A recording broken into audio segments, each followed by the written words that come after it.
Chez Valorem, nous réalisons régulièrement des études et des suivis environnementaux. Depuis 1994, nous avons déposé près de 200 études d'impact qui concernent des projets éoliens ou photovoltaïques. Elles sont rédigées ou supervisées par notre bureau d'études environnement interne. Nous avons mis en place dès 2008 un système de management environnemental sur 17 chantiers, dont 6 sont toujours en cours. Enfin, nous nous appuyons sur des bureaux d'études spécialisés pour la réalisation des mesures et des suivis environnementaux de 35 centrales d'énergie renouvelable en fonctionnement.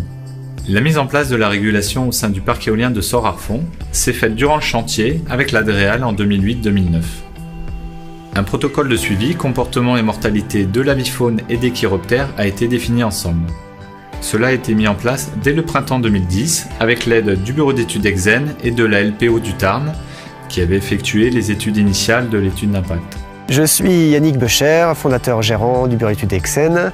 Je gère une équipe de techniciens et ingénieurs écologues spécialistes des rapports entre l'éolien et la biodiversité.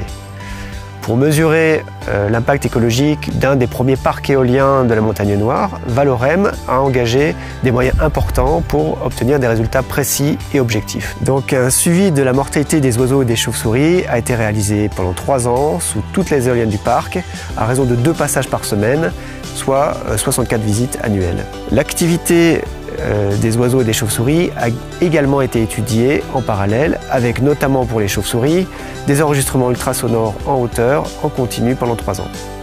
En croisant les caractéristiques de l'activité des chauves-souris en hauteur, les données climatiques qui y sont liées et les mortalités au sol, nous avons pu constater l'existence de différents types de risques, cohérents d'une année à l'autre, mais liés aux saisons, aux phénomènes climatiques et au comportement de vol. Plusieurs scénarios de régulation des éoliennes ont alors été proposés et l'un d'entre eux a été testé en 2016. Les résultats du suivi ont permis de confirmer que le mode de bridage choisi était le bon et d'optimiser les paramètres à appliquer sur les turbines. Les résultats positifs de la deuxième campagne de suivi vont être présentés en 2018 à l'ADREAL Occitanie.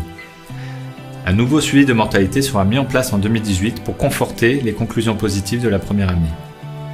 Aujourd'hui, par le dialogue et l'usage de nouvelles technologies qui sont sans cesse améliorées, il est possible de faire coexister de façon pertinente et efficace la transition énergétique et la protection de la biodiversité. Notre objectif est commun, lutter contre le changement climatique et ses impacts actuels et futurs.